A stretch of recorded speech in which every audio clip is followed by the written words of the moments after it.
চাকুটা কোথায়? চাকুটা তো তুই রাখলি ওরা কাছ থেকে নিয়ে আর এই যে একটা এই যে হাতে একটু বসিয়ে দেবো আমার চাকু কি কথা হবে?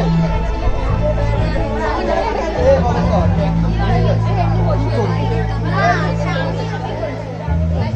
উল্টো বসো।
আমার একটা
জন্মদিনের গ্র্যান্ড সেলিব্রেশন হলো। তো কেক কাটার সময় হয়তো ব্যস্ত ছিলাম, কিন্তু ভীষণ এনজয় করেছি। তো যাই হোক, আজকের ভিডিওটা এখানেই এন্ড করলাম। খুব স্পেশাল লাগলো এই মুহূর্তটা, তো সেই কারণে আলাদাভাবেই তোমাদের সঙ্গে শেয়ার করলাম। আর অবশ্যই তোমাদের কেমন লাগলো সেই মতামতটাও আমি কমেন্টসে দেখতে চাই। তো চলো, আজকের মতন ভিডিওটা এখানেই এন্ড করছি। আগামী দিন আসছি আবার। Bye bye.